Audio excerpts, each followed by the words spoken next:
मोदी जी ने गुरु गोविंद सिंह सहित अन्य सिख समाज के लोगों का इतिहास से पढ़वाना शुरू किया है। मोदी जी की सरकार में सिख समाज का एक तरफा वोट जाना चाहिए। यही चाहता हूं। कांग्रेस के लोग राम का नाम भी तब जपते हैं जब पराया माल अपना करना होता है। कर्नाटक की सरकार ने मंदिरों में टैक्स लगाया, विरासत टैक्स लगाकर आपके आधे पैसे छीन लिए जाएंगे। सिख समाज से बात करने और एक तरफा समर्थन देने के लिए भोपाल आया हूं। 1984 के कातिलों में कमलनाथ का बड़ा हाथ रहा है।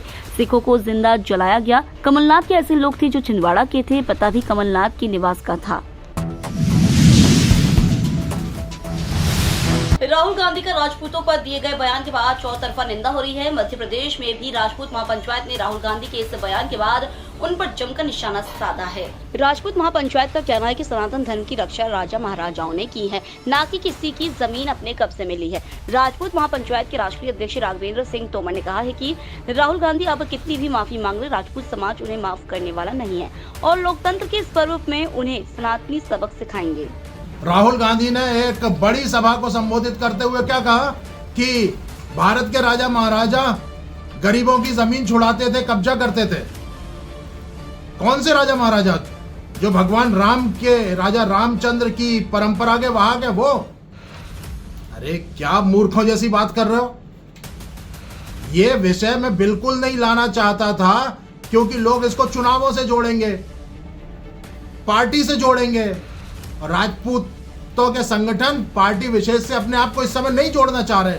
लेकिन तुम जैसे लोग यदि ऐसे छींटाकसी करेंगे हमारे आदर्शों पर। गंगा सिंह ने गंग नहर बनवा दी पूरा रेगिस्तान पार करके। जसवंत सिंह जोधपुर वालों ने कराची तक रेलवे लाइन डलवा दी। किस गरीब की जमीनें घेरी रेगिस्तान में? कौन से किले बनाने के लिए गरीबों की जमीनें घेरी गई? लेकिन नहीं। तो मैं ना चाहते हुए भी बता रहा हूं कि ये चेतावनी मत समझिए इसको। ये तो सत्य है कि भारत का राजपूत समाज जिसने अपने किले जमीनें सीलिंग में दे दी, भारत के निर्माण के लिए दे दी, अपने राज्य दे दिए, वो आपको इस चुनाव में 100% सबक सिखाने वाला है। क्योंकि ऐसे लोग यदि सत्ता में आ गए तो भारत का तो मूल जो पुरातन व्यवस्था है, सनातन व्यवस्था है, उसको ही खा जाने वाली बात करते हो तुम हमेशा। आप कितनी भी माफी मांगिएगा, माफ तो करने वाला है नहीं ये सनातन समाज। भाजपा प्रदेश प्रवक्ता अजय यादव ने कहा, कांग्रेस के पास ना तो मतदान करने के लिए मतदाता बचे और ना ही चुनाव लड़ने के लिए प्रत्याशी बचे। कांग्रेस से लगातार उनके कार्यकर्ता ही पलायन कर रहे हैं और भारतीय जनता पार्टी ज्वाइन कर रहे हैं। मोदी जी के कार्यों से प्रभावित होकर भाजपा का दामन थाम रहे हैं। राष्ट्रवाद की सेवा के लिए मोदी जी से प्रभावित होकर कांग्रेस के लोग भाजपा में शामिल हो रहे हैं। लगभग 4 लाख से अधिक कार्यकर्ताओं ने भाजपा का दामन थामा है। सांसद और चाहे विधायक हो, मंत्री समेत तमाम लोग भाजपा में आ रहे हैं। उन सबका भारतीय जनता पार्टी में स्वागत है। देखिए, लोकसभा चुनाव में जिस तरह का माहौल है, कांग्रेस पार्टी अप्रासंगिक हो गई है। जनता के बीच में ना कांग्रेस के पास मतदाता बचे हैं, ना चुनाव लड़ने के लिए उम्मीदवार बचे हैं।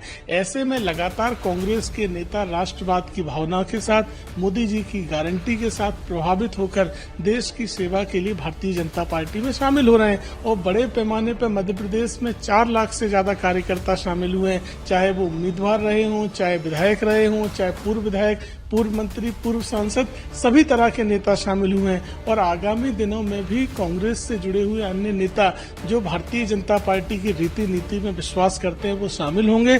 उनका हम स्वागत करते हैं। भारतीय जनता पार्टी का परिवार लगातार बढ़ रहा है और केवल राष्ट्रवाद की भावना के साथ बढ़ रहा है। बॉलीवुड के दिग्गज अभिनेता ऋषि कपूर अपनी बेहतरीन अदाकारी और लुक्स के लिए जाने जाते थे। आज अभिनेता भले ही इस दुनिया में नहीं है, लेकिन अपने चाहने वालों के दिलों में वह हमेशा मौजूद है। 4 सितंबर 1952 को मुंबई में ऋषि कपूर का जन्म जाने माने अभिनेता और निर्देशक राज कपूर के घर हुआ था। बेहद खुशमिजाज और जिंदा दिल शख्सियत ऋषि को गुजरे आज 4 साल हो गए हैं, लेकिन ऋषि कपूर का परिवार उनके जाने के गम से अब तक नहीं उभरा है। आज भी उनके 4थी पुण्यतिथि पर उनके परिवार के लोगों ने भावुक कर देने वाला पोस्ट शेयर कर उन्हें याद किया है। गोविंदपुरा इंडस्ट्री एरिया फैक्ट्री में लगी आग लगने के दौरान फैक्ट्री में हुआ ब्लास्ट। 2 लोगों के घायल होने की सूचना, Hamidia refer. Fire brigade, police का राहत बचाव अमला मौके पर। फिलहाल आज की खबरों में इतना ही। आप बने रहिए न्यूज चस्का के साथ।